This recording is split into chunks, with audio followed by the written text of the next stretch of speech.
Narcissists often give the impression that they're interested in you. They like you. They're listening to you, which you think is kind of a contradiction. That doesn't sound like a narcissist. But it's not the kind of attention where they're really interested in you. They're trying to get something from you. They're trying to get you to like them so that they can now use you, right? So the way I say it is there's a kind of a deadness in their eyes. They're looking at you, they're listening to you, but you can see they're not really connecting. The wheels are spinning inside their brain about what they can do with the information you're giving them. You can recognize that it's not lighting up. There's not a feeling of warmth or interest in their eyes, right? There's also a kind of, I'm thinking of the people that I've known in my life and certain facial qualities. And there's this kind of smile that is slightly demonic where, I can't really describe it, which is why I say some of it's hard to verbalize, but it doesn't feel like it's directed towards other people. So oftentimes when you smile and you laugh, it's a social thing, right? You're responding to other people. You can't really control it. Somebody tells a joke or you hear something and you're laughing and there's kind of a communion going on between you. But the narcissist, there's something, they're just stuck inside themselves. There's kind of a demonic quality to when they laugh and to when they smile. I know I'm not being brilliant at describing it. If I see it, I know it right away. It's almost like that smile comes from judgment rather than like appreciation of what the other person is saying. The way to see through that tactic is this attempt at friendship genuine or not? And that's a tricky question, right?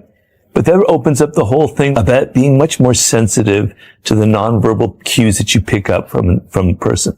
Because what often happens with women is that they sense something is wrong with the man from the first time they meet him. But then they drop the suspicion very quickly. They think, oh, he's not so bad, or I had it all wrong. But actually that first instinct was very right. So you have to trust your instincts, and you have to trust that this person that is trying to become your friend, they're giving off signs that there's something kind of cold about it. It doesn't feel genuine, right? It feels like a tactic. And we can get into that later because I would love to, actually, if you don't mind just giving us a few now. So one thing that a man will do if he's using this kind of tactic is he's in a bit of a hurry, right? Because Jesus Christ, I don't have 6 months to become friends with this woman. I want to sleep with her tomorrow, right? So he's in a bit of a hurry. So his effort to be a friend is kind of rushed. He really likes you, right? But he's texting you, he's talking about you, asking you questions and all these other things. But it's all it seems kind of rushed. In a period of like a week or so, he's suddenly your friend now. That is a sure sign that something else is going on. Because if you genuinely want to be a friend of someone, you're willing to take your time, right? So the calculating seducer is probably after sex fairly quickly, right? Or an abusive relationship. And I've got a quote, even the strongest can be made vulnerable if you isolate them from their nests and safety nets. Okay. So this is a manipulative tactic. There's no doubt about it. People have their own kind of context, their family, their friends, their workplace. And sometimes if you can isolate them from that context, they become much more vulnerable to you, right? They don't have any friends. They don't have any support anymore. So they only can rely on you. And it's something that is done over time, right? So if you're confronting with a male seducer who is trying to turn you off from your friends, who is making it so that your best friend, oh, I don't think you should trust her. I think she's up to something, right? He's trying to do things like that. He's trying to alienate you from your family. I think your parents were really awful to you, etc., is a very classic technique, because in your sense of isolation, you're much more vulnerable to getting support from this particular person. And so one of the tactics that I talk about in the book is taking the person to another country or to another place where they, even on a holiday or a vacation, where they feel unsupported, where they feel a little bit alone and isolated for several weeks, kind of break down that element and make them want to turn to you for trust and support. So if you feel that a man is trying to isolate you in the subtlest ways from your friends, from your family, from the place where you live, and is criticizing that and trying to make you feel like, maybe I don't like these things. Maybe that friend isn't really somebody I can trust. This is somebody you should be very, very suspicious of. It's a terrible tactic. It's trying to isolate you socially from the things that support you. And you should be very, very suspicious, and you should not give in to that. Mm-hmm. One of my favorite analogies is, have you ever seen like water that drips on a rock? And if it goes over and over years and years, the rock ends up changing its shape. Yeah. I think of narcissistic tactics as that analogy, because as you were describing it, imagine you have the person that's subtly giving you these negative comments about your family, subtly giving you these negative comments about your friends. Over time, you end up starting to question it. You start to look at something you never would have looked for. And before you know it, that slow dripping effect that your toxic partner has had on you has eventually changed the way that you see the world and the way you see people around you. Right. I was pushed around a lot because I was sort of a naive writer type who didn't understand that there are bad people out there. So one of the things I had to learn in life, and that are the source for my work, is that there are bad people out there, and you have to recognize that there are narcissists, that there are aggressive people, that there are passive aggressive people, that they are enviers. And you have to be aware of that, and you have to be strong enough to deal with them. And by not being able to deal with those kind of people, your life can be completely ruined. One awful toxic person, one bad relationship can ruin you for life. You internalize the negative energy. So the ability to stand up for yourself and to be aware and to understand that not everyone has the best intentions, that you're going to be more strategic and not always kind of just accepting what people give you, was a major source of wisdom for me. And all of my books come from a bit of anger, and I think the reader can feel the anger in them. When you first meet somebody, it's a very strange thing. Because when you meet people for the second or the third time, it's not the same, right? But when you see them the first time, there's a weird energy going on because they're a stranger. And strangers, there's something there's a wariness about them. There's a curiosity. It's a different energy than anything else. And you're feeling something from that person that's different from after you've seen them 2 or 3 times, because after 2 or 3 times, you're not paying attention. You've assumed, this is what they're like. I know who they are. That first time, you don't know that. And those gut feelings are much stronger. You're picking up vibes about them. Something is a little bit off about this person, right? Something about that narcissist, those eyes I was talking about. You pick that up, whereas the 3rd or 4th time, you're not sensitive to it anymore. So yes, you've gone wrong. You weren't paying attention earlier on. Now you're involved with someone who's up to no good. So let's say, for instance, you had a mother who was very narcissistic, who really wasn't giving you the normal mother, nurturing, empathetic energy. It was more about her, and you had to pay attention to her, right? Well, that kind of creates the sort of desire. You're as an infant, you really want that love from that mother. You're trying to attract it, pull it out of her as best you can. And your energy, your desire is surrounding her with this kind of emotional charged sexual energy. And you're going to find throughout your life, you're going to be attracted to narcissistic women.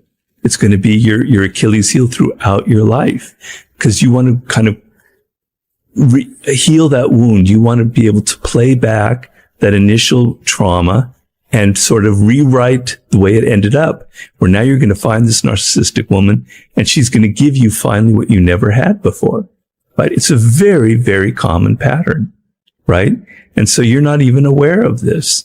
And it's extremely difficult to break out of, because your desire is for this type of person. So you might meet a woman, just doing it from a man's point of view, who isn't narcissistic, who's very empathetic and very caring. And she would be perfect for you. and you may even have a relationship with her. But the excitement, the energy, that charge isn't going to be as strong as with that other type.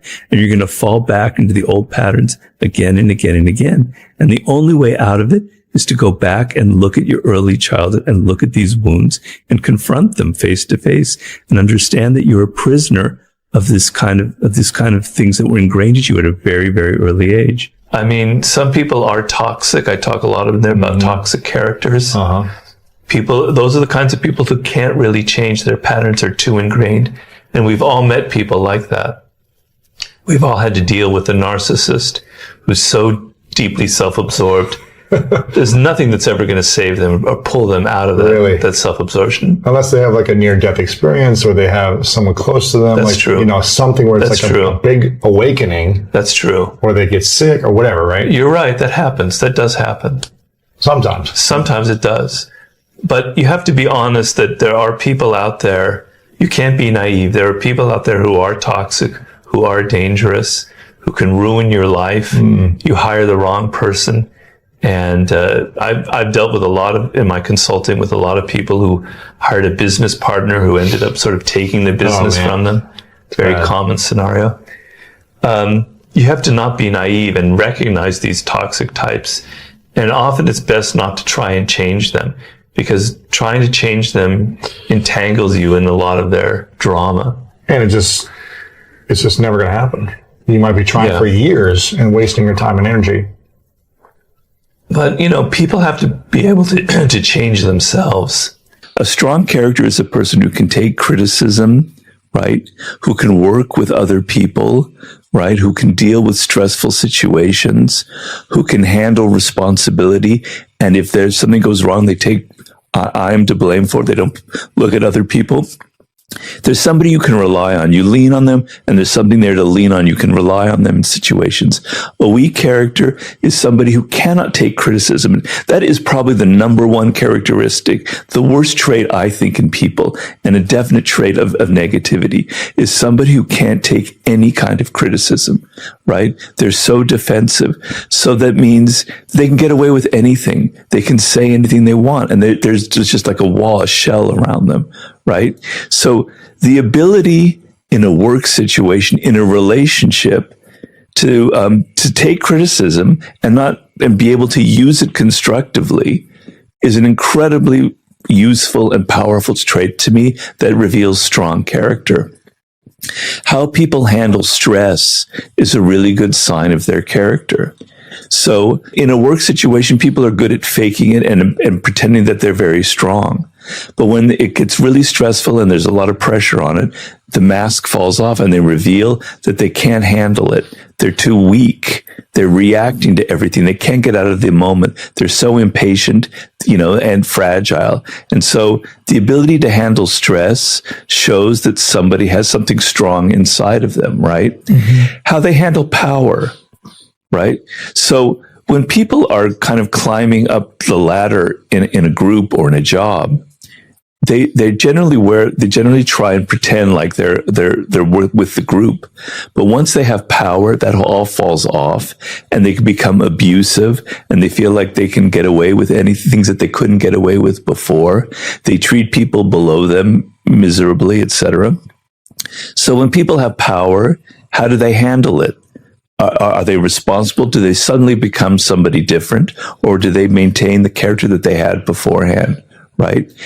What kind of partners do they choose? Do they choose a spouse, a husband, a girlfriend, etc., somebody that they can push around, somebody that's inferior to them so that they can feel better about themselves? How do they look when they're playing like a game or they're in outdoor activities or something that has something to do with work? Are they so competitive they have to win at everything, even when it's like outside of that kind of environment, These are kind of traits that help me sort of judge a person's character. Yeah, and these are often the things that we either ignore or we actually let them kind of fall by the wayside or don't pay enough attention to them because we think, oh no, but they're so smart and they're so this. And I wonder how much of that is also like, what does that say about us that we often get attracted to the wrong things within people? What does that say about us? does that make us a strong or weak character? I know that I tend to get involved with narcissistic people. It's a weakness of mine, right? And maybe it's because of my upbringing, and maybe it's because I feel a kind of emptiness inside of me, and that their charm and the attention that they pretend to give you is kind of enchanting or casts a spell on you, and it draws you in. Yeah, so if you're dealing with your own weaknesses and your own emptiness inside, you're going to be drawn to people who fill that up, or you're going to be drawn to causes and charismatic leaders that pretend to give you a purpose in your life because you don't have a purpose, but they have it for you, kind of thing. So a lot of it has to do, with ourselves, and we're attracted we're even attracted to negative people. And there are people who have patterns in their life where they deliberately choose the worst kind of person for them, right? And over and over and over again, because at least that makes them feel alive. At least the pain of it, gives them a sense of something dramatic, and so they deliberately bring on that kind of pain. So it's complicated, yeah. When you said that often we feel an emptiness inside, and you were saying maybe because of your upbringing you felt that emptiness inside as well. Have you tried to fill that emptiness, or is there another solution? Well, to me, it's why I wrote the book Mastery. The way I fill my emptiness, and how I've done it since I was a kid, is through my work and through my ideas and my thinking, and how I'm constantly looking for new thoughts and new ways of looking at the world. So I find that if I didn't have my work as kind of, some people think of work as something that you just have to do, right? It's just a way to get money. But for me, it's a way to feel like I'm a human being, that I am who I am. I was destined to write these books, and it gives me every day I wake up and I know this is what I need to accomplish, et cetera, et cetera. And so that's why I read so many books. That's why I'm so intrigued by ideas. That's why I'm writing a book right now about a subject that very much captivates me, because it does feel that inner kind of emptiness. But on the other hand, as someone who meditates and practices a form of Zen meditation, there is a purpose to emptiness, right? It's not necessarily good to be always having to fill things up in your brain, like you're just pouring food into your system. There is something actually kind of intrinsically beautiful about the idea that there is emptiness, that I don't really have a self, that there is actually that there is no such thing as a mind. Actually, it's an illusion that we create, right? It's something it's something through words that we have. So that sense of emptiness, that I don't have an ego, or that I'm confronting the world and I'm just hearing and seeing things as they are, is actually a beautiful thing. So I have to kind of struggle against this idea of always having to fill myself up. What's something you were saying you like observing humans and humanity? What's something that you've observed about humans over time that surprised you? Well, nothing really surprises me, because I read a lot of history and I see that things just keep repeating over and over and over again. I know, though, since I had my stroke, and since I'm physically weak and there are things I can't do anymore, I've actually noticed that people respond to me differently, and it's actually very positive. So sometimes I can be very negative about people. That's kind of my inclination. That's how my mind tends to work, which is not necessarily a good thing. We all have these attitudes that make us look at the world a certain way. I tend to have a negative bent towards human nature. But I must say, people have been very, very kind to me since I've had my stroke. And it's sad that you have to have an accident like that to be able to perceive it. But I've seen another side where everyone wants to help me. they kind of empathize with the fact that I'm a little bit helpless in these situations. And it's also made me kind of feel differently about other people who have disabilities or things that they can't help in their lives. But the sense of I'm a little bit helpless and people are really eager to try and help me actually is something that has kind of surprised me in a way. Yeah, I liked what you said there, that it's sad that someone has to go through something for us to then show that sides of ourselves, which means that it's always there. It means that it exists inherently within us. Yeah. Do you think it's because why do you think that is? Why do you think that is, that if it's inherently there, we don't display it at all times to all people? I don't know. I mean, we're all born with a capacity for empathy. It's something that interests me a lot because the feeling that I'm connecting very deeply to another person, let's say my wife, etc., is a very overpowering emotion. It gets me out of myself, and I'm seeing the world through her eyes, as opposed to me always projecting myself onto her. It's a very moving experience. And sometimes you go to a movie and you find yourself getting inside the characters, you're getting outside of yourself, and you're feeling this empathy for them, you're identifying with them. These are all very powerful emotions, right? And we all have the capacity for that. But the world we live in is actually a machinery to deaden those emotions, that sense of empathy, right? It's just put so much emphasis on ourselves, on our individuality, on who we are, our needs, the attention that we want, that we deserve. We're so focused on ourselves that natural feeling of wanting to get inside of another person. And it's very strange, Jay, because if you think about it, our inner lives are actually quite boring. The same thoughts repeat over and over and over again, the same emotions, the same preoccupations, the same anxieties. And other people, they're so different.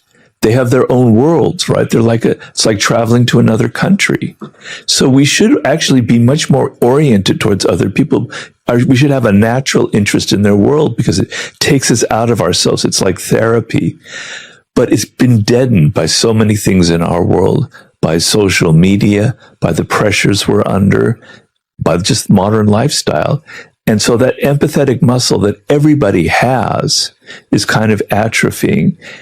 And yet there'll be moments where it kind of sparks to life and you feel like, God, I want that. I want more of that in my life, more of that in my world. How do I get it?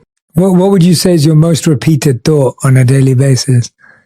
Like, what do I need to do today? What's on my schedule? So like I'm meditating in the morning and I'm trying to empty my mind and I'm going into what's known as a koan, right? And then these thoughts keep bubbling up and they're so annoying and it makes you aware of of the machinery of your own mind. And so to answer your question, it's always like, oh, did you remember that you have to call this person this afternoon? Did you remember that you have to change that reservation? Do you remember that you have to do this, that, the other? Scheduling things. So unimportant, so trivial, where I'm trying to open my mind up to something vast and important.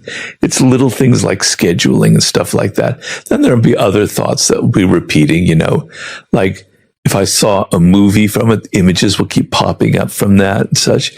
It makes you aware that you're not in control of your own mind, right? How have you found over time with meditation and other practices, what have you used in order to start quietening, emptying, whatever the right word is for you, releasing those thoughts so that you can connect with the vastness, be creative or self-express? Wow, it's not easy and it's an ongoing process. And I could say I'm maybe 10% of the way where I'd like to be. But first of all, you recognize, you go through a thing where a thought pops up and it's like, why am I thinking about that? I don't like it.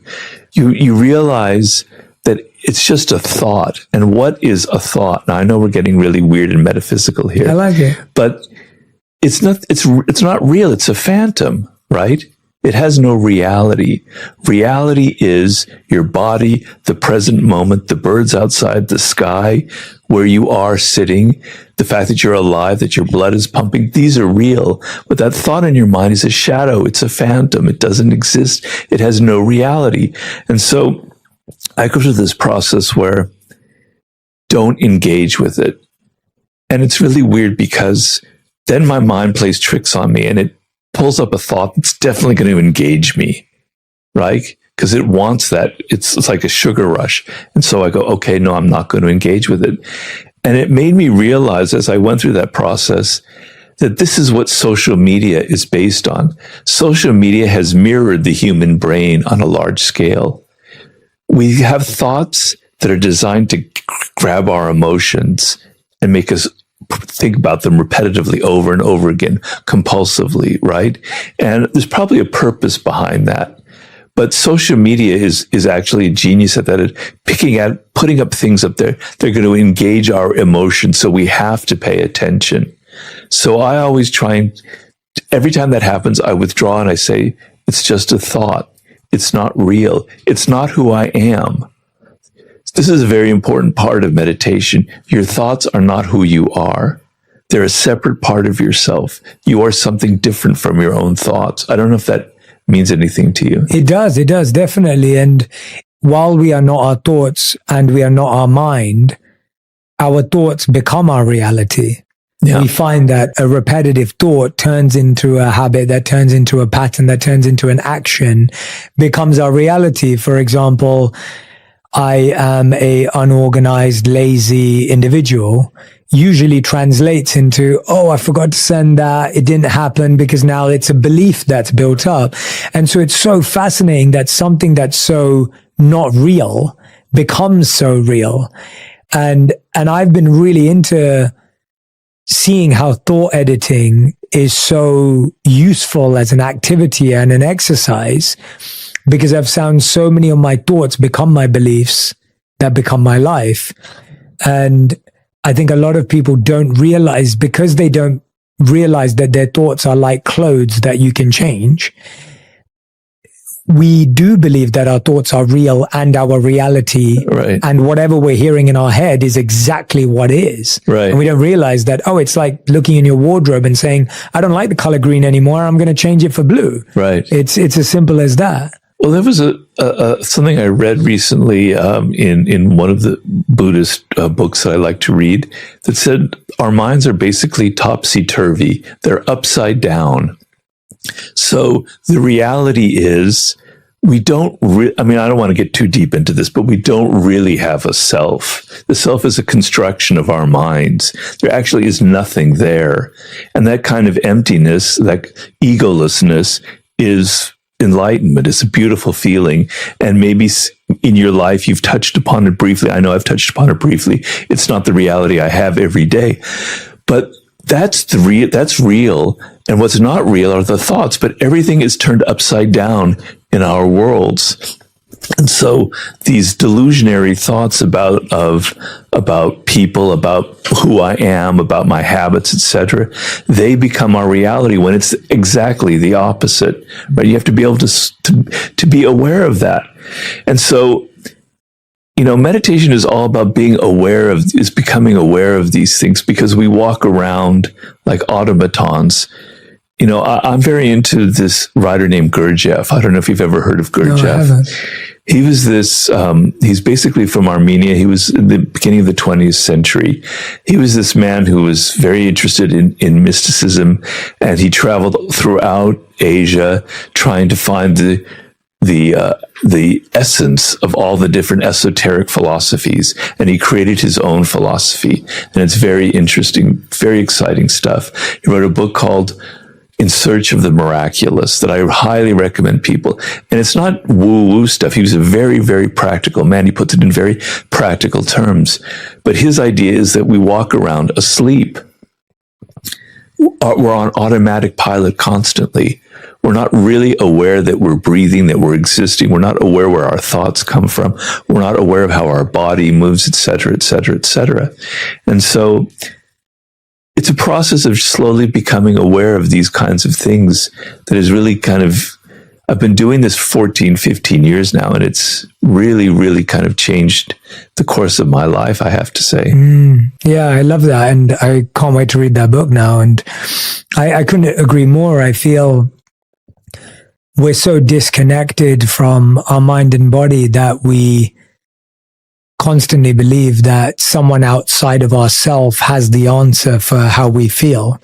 And while that may be true when you're seeing a doctor or a dentist or something of that professional nature, we don't really know how our body's been feeling for weeks or months until it crashes. And then we realize that we haven't paid enough attention to X or Y or Z, or a relationship in the same way has to end in order for us to realize that it had lost investment and energy or whatever it may be. And we're so far away from the self, or at least this version of the self, that yeah, we're not really aware. I love what you just said about the idea of how conscious are we of the fact that we're breathing, we're here, we're present, we're together, versus how much are we living up here. Yeah. And it's really interesting, isn't it? Because there's almost two realities that we're always dealing. And if we're getting too heady, I'm happy to move away from it. But it's almost like I've been thinking a lot about how, in one sense, what's out here is real, and in one sense, what here isn't. And at the same time, actually, what's going on here is the real, because it defines how I interact with everything else. And it can help me be a better filter, a better chooser, selector of the people I'm around and the places I visit. So you say you have to kind of use the mind to be able to become present. It's a process. I would say I'm alluding to that in discovery, not in pushing it, if that makes sense. Yeah, it makes sense to me. Yeah, I agree with that. Definitely. Yeah. I've been reflecting a lot recently about how most of what's happening is in the invisible world, and that's very interesting. Tell me more about that. So I was thinking that in one sense you have reality externally, the visible world, but how I make sense of that visible world is all in the invisible space. And ultimately, how I make sense of it is the reality that I experience, regardless of what's happening around me, which is why we realize that people we all are telling ourselves stories and narratives all day long, but how we're processing what we're experiencing is our reality, as opposed to the event or what someone said or social media, as you gave an example. Like, I can either sit here and say, like, I know that when I wake up in the morning and I start scrolling on social media, my mind is now moving 10 times, 100 times faster than if I don't do that. And I know that brushing my teeth and showering is a much more peaceful process if I haven't looked at my phone than if I do. Right. And so that choice is being made in the invisible world. And the visible world is simply something I'm interacting with and taking from or being affected by. Well, so we mostly live in amid things that are invisible. Yes. Right? Symbols, etc. Yes. Language is a symbol. It's not reality. And so things like government and social behavior, they're rules and codes that we abide by, but they're not visible. They're invisible, yes. Right? Yeah, definitely. And we're not aware of that. And so we're trying to raise our awareness of the invisible world. I'm always trying to raise my awareness of, why do I process this way? Where does this come from? Where's this idea taking root? It's a very interesting process to go through. Yeah, it's hard. It's not clear. It's not like here's the step-by-step process. It's just something I've been engaging with a lot. Yeah.